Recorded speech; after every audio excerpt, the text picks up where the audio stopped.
everybody, on my front lawn, and we're here bringing you the story of Charles Dickens' A Christmas Carol with all these life-sized characters. Last year I did not do a tutorial on how they were made because we didn't know if they were going to turn out or not. We didn't even know if they'd hold up to the weather. It was an experimental year last year, but we can safely say they survived and they're out to do their thing this year. So let me walk you through how these were actually made. As you can see, this is Ebenezer, and underneath he is simply made out of PVC pipe and chicken wire. Yep, he's a ghost. You can see right through him. All of the figures are anchored to the ground with tent stakes and strong wire attached to the back of their waists to keep them from rocking or pitching forward. I went and bought mannequin hands online. Some of the other characters actually have hands that are those zombie hands that have stakes on the end of them, so you can poke them in the ground. They were the perfect size to stick into a PVC pipe. They're padded with just plastic bags and anything we could find, like wrap, bubble wrap, stuff like that, to kind of give them shape. And then I found this tuxedo shirt at the Goodwill and just added some more length to it to make it look like a nightgown. And then the nightcap is out of some old silk fabric that I found. Old silk hat there. Anyway, I added a tassel to it.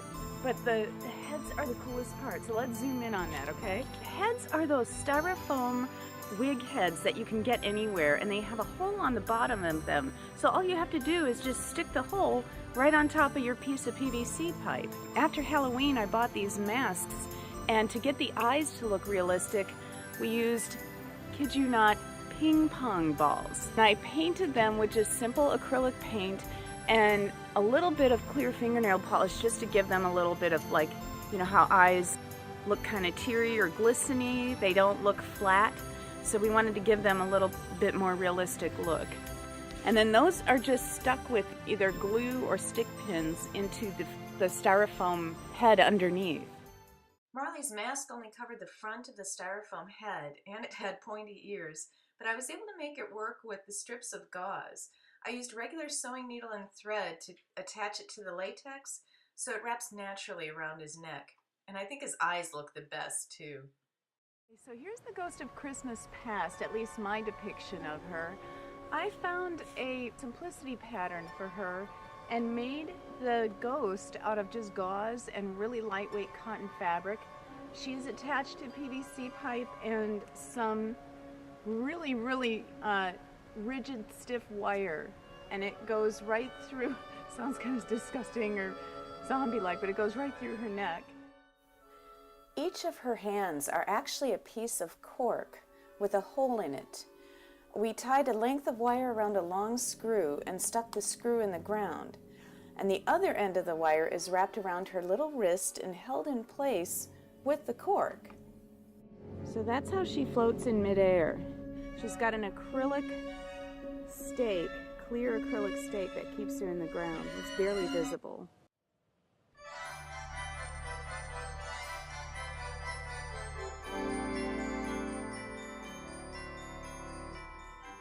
I'm especially proud of the Ghost of Christmas Present because, again, underneath here is just chicken wire.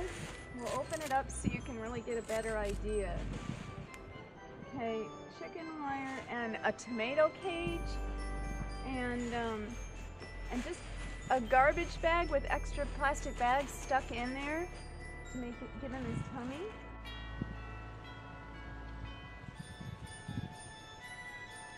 Twig on him. But again, this is just a mask that I got after Halloween, and this is a Jesus wig from Halloween, and then and I couldn't find an already made green costume like this, so I just went ahead and got a pattern for a Santa Claus robe and made it myself and trimmed it with fur.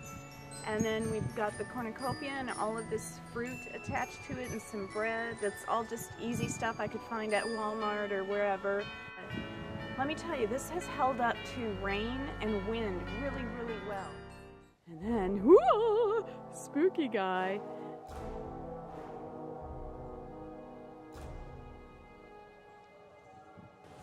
Okay, this guy is just made with a couple of bed sheets and an old tablecloth that I had draped over chicken wire and some more black. It was probably the most elaborate but easiest one to do.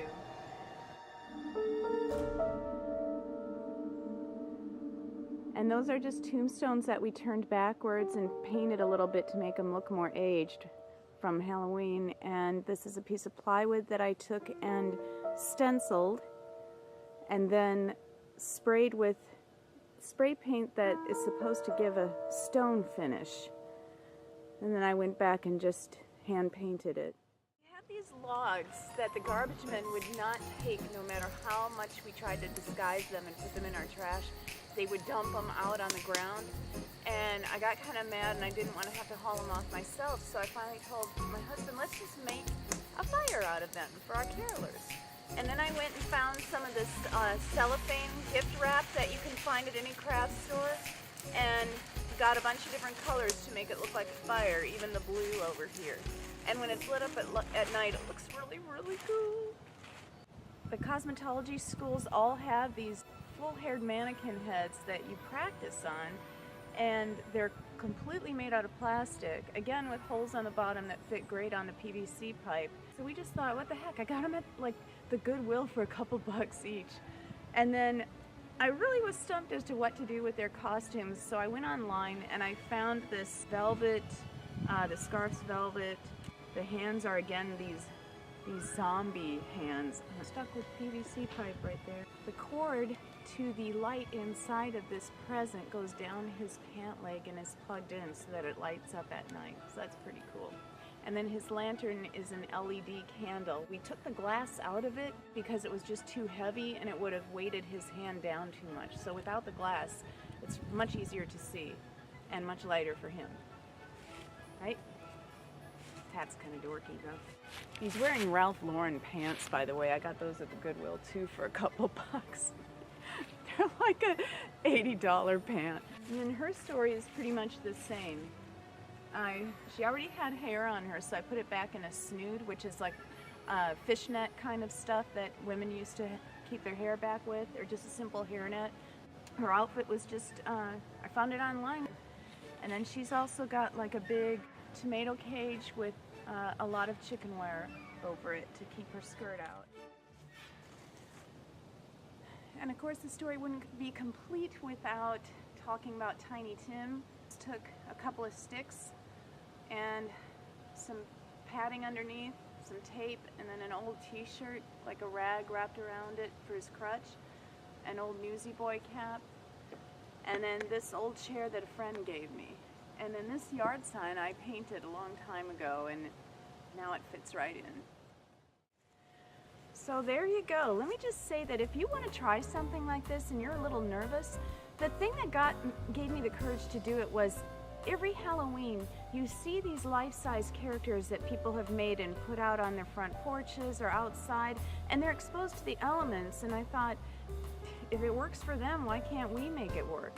The only thing I would caution you to do is that at the end of the season when you're getting ready to store everything, last year I took all of their clothing off and washed it in a wash machine with hot water and made sure it was completely thoroughly dry. It really only took maybe a couple of days to get them out of storage and put them together and put them out here on the lawn. I'm even hoping to add some more next year. I don't know what we want to do.